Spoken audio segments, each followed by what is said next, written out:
Leadership. The notion of what it means to be a leader has been misconceptualized and misunderstood by the majority of society today. Leadership has become a venue or an avenue to gain social status, to gain control, influence, and power, excluding the very essence of what leadership was meant to be. Now, what is true leadership? Why don't we find out?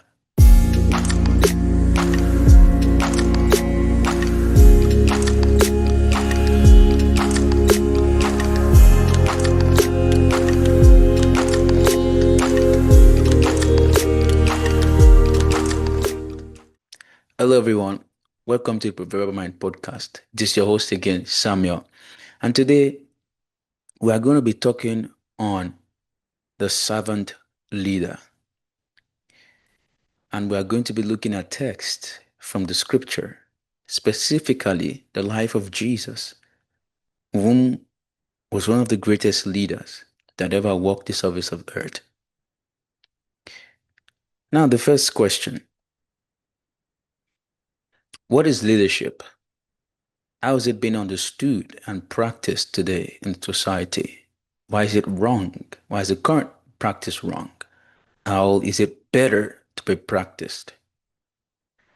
First of all, leadership is the same thing as stewardship. What does it mean to be a steward?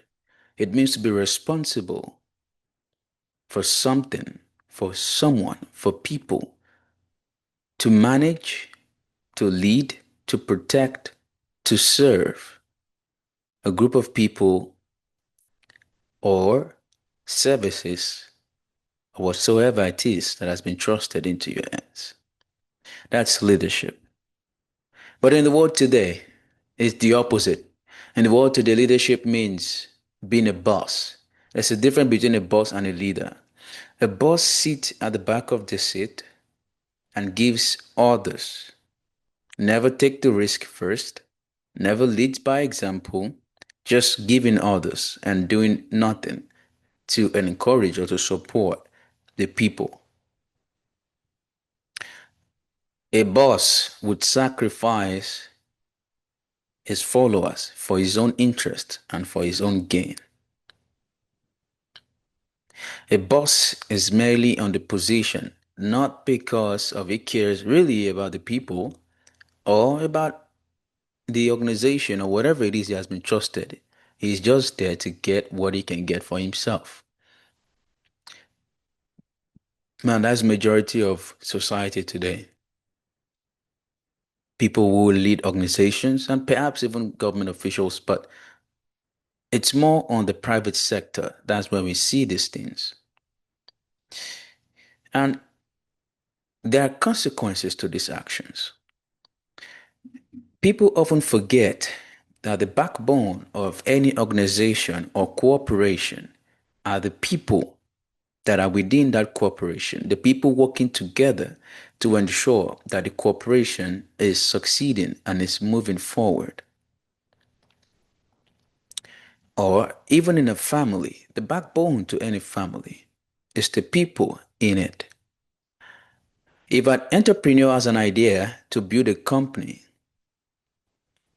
you can only run that company by yourself to a certain extent. But if you want to achieve economies of scale, if you really want to scale, you need people to join you on that journey. And the level of loyalty, trust they have for you and your company will really, really determine how successful you will be and how resilient your organization will be to the natural storms and ups and downs of life and market. So when you have a group of people that works in an organization whom have been conditioned by the environment set aside by the leadership to only look after their self and their self-interest, how do you think they will treat others? Number one, there will be lack of cooperation. There will be lack of collaboration. There will be lack of consensus. And everyone will be for himself. What do you think would happen in such an organization? There will be a lot of potential being going out the door. A sad employee is an unsatisfied customer. And who are the drivers of revenue and growth of your company? Is customers. You can build your product, but if your customers are not pleased and satisfied, well, you will lose them to your competitor. And over time, your company will crash. Who are the people responsible for satisfying your customer? These are your employees. They are the one that build the product. They are the one that sell the product to the customers, and they are the one that face the customers. If the employees don't feel safe, if the employees are always watching their back, if the employees do not feel a sense of ownership and belonging in the organization, how do you expect them that they're going to act towards your customers?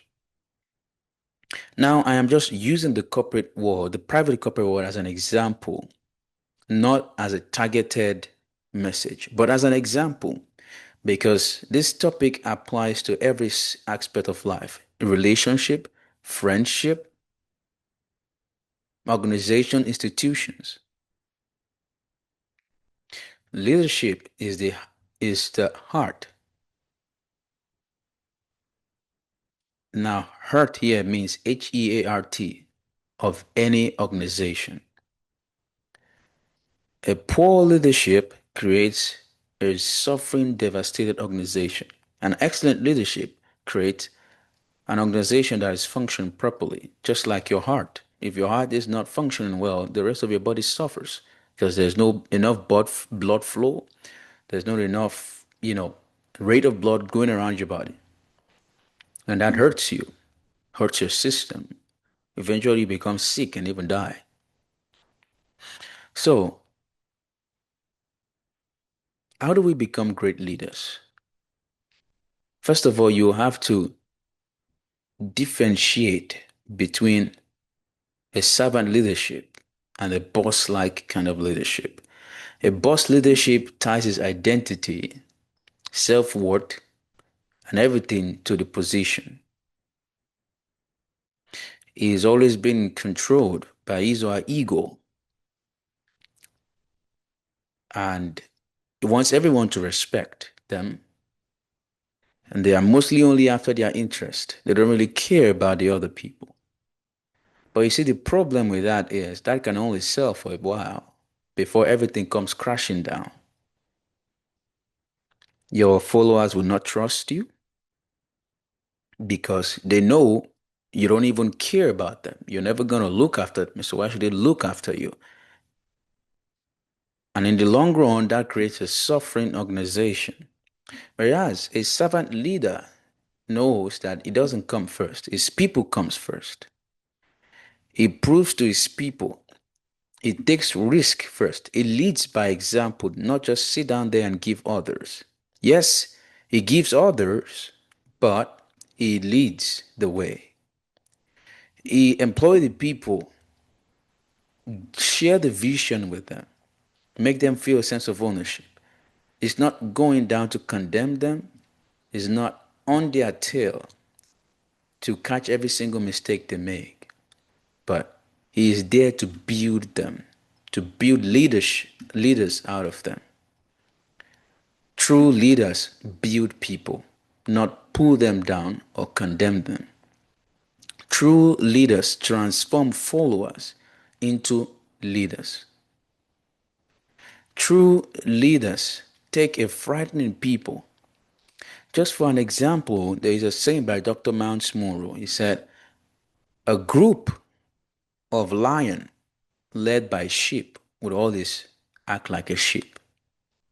But even a group of sheep led by a lion might even overcome or defeat the group of lions led by a sheep, because leadership is really what defines everything. In the scripture, the Bible, Jesus said, if any of you want to become first, you have to become last. If any of you want to be great, You have to be a slave to others. Now, slave to others here does not mean that you become a pushover, that you become less assertive, that you just allow people to whoosh you around. That's not what that means. A servant leadership is a steward. And what does it mean to be a steward? It means that you lead by example. It means that you respect people. You invite people to do things, not just command them around. You protect them, you watch out for them. When Jesus, during the Passover time, was going to leave the disciple before one of them would betray him, he washed their feet. And he told them, he said, the rulers of the Gentiles lord it over you. Now, what does it mean? It means they rule over them, they control them, they oppress them. He said, but not you. You would serve the people. You become the servant of the people. It means, again, like we have said, you watch over them and put their own interest over yours, while also watching over yourself. What always often happen in return is that they will gain the trust in you. And when they gain trust in you, they will watch over you too. They will look over you too. And it becomes a collaborative environment where everybody eventually succeeds and strive and excel. Simon Sinek gave an example or a story one time. He said, there was this man, I think he was a government official or so, and he traveled somewhere. I think he was a director of some sort. And while he arrived at that place, some set of convoys came and picked him up from the airport. They ushered him into his hotel. They carried his boxes for him. They handed him coffee. They basically treated him like a VIP. Now, this man came to that same environment a couple of years later, or maybe the next year or so. But this time around, not the VIP or the director he was, just a normal average person. And guess what changed? He came to that place not with an envoy, but with a taxi. And when he got in there, all the old treatment they were giving him before, the offering of coffee, carrying his bags, no one to do that for him. He had to pick the box by himself, and he also had to make his coffee by himself. Nobody was there to make coffee for him. He asked one of the waitress there for coffee, and they gave him direction to where the coffee is, essentially telling him where it's right there, go get it yourself. So, what does that tell you? People do not respect you, but actually they respect your position. All that influence and VIP treatment that you want to get is actually not tied to you. It's just a position. The moment you are out of that position, you get to see the true reality of who you really are, of how people will truly treat you. But you can change that. Even the position, while in the position, you treat people nicely. You do the right thing. You serve rather than oppress. People gain natural respect for you as an individual, not just your position. That even when you have retired or out of that position, people still respect you. Because true influence is not gained by sacrificing others. True influence is not gained by bossing people. True influence is not gained by oppression. True influence is gained by service, by respecting others, by serving others, by treating people right, by working with integrity and dignity, by being a leader that leads by example. The position has nothing to do with your identity. It's just a space. And all the glamour and control and respect you get is only tied to that position. The moment you're out of that position, everything goes away and you go back to being just the average person that you are. So if you let all the glamour that comes with the position get over your head or get into your head, you would lose it. And the moment that position is gone, you get to sit with reality. Now, what are you going to do? Jump over the bridge and shoot yourself when you go to places and people don't give you the same level of honor, you don't have the same level of control and power you have anymore? Do not get occupied by the power you have because of the position you are in, because everything is temporary. But what lasts forever for you is your character, is your attitude, is your discipline, your integrity, the way you treat people, the way you lead. That is what really make people gain respect for you. That is what really gives you influence. That is what changes everything. It's not about the position. Because when you serve truly, people eventually gain respect for you, not just your position. And that you can go back to the same coffee shop later and they still treat you with that same VIP treatment, even outside of the position. Why? Because of who you were, not the position. Let that sink. True influence is not gained with oppression or true position. It is gained through character, how you treat people. So as a leader, your duty is not to boss people around. It's not to sacrifice people for yourself. It's not to just control on other people. It's to serve, to protect, to defend, and to provide for, and to keep safe. When you understand this, your approach to life and to how you treat people changes. And people would naturally respect you. You would naturally gain influence over people. You don't even need any position or power. You just need to be a better person. And that is leadership. Jesus never condemned people. Even the Pharisees that claimed to be perfect, they would condemn people, but people never really respected them. They just only respect the authority that they have. But Jesus was respected by the ones who believe in him because he was a true leader. He served. He didn't condemn people. He didn't condemn sinners. He didn't look down on people. Instead, he had empathy towards them. He healed them. He fed them. He provided for them. He gave them opportunity to be a better person. That is true leadership. And I want that to sit with you as you listen to this.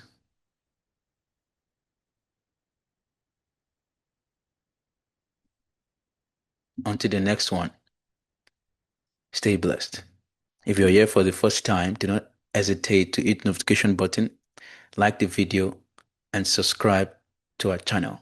You can also follow us on Instagram as well as listen to us on Spotify. If you have any testimonial or communication whatsoever, reach out to us at proverbialminds@gmail.com. Until the next one, stay blessed.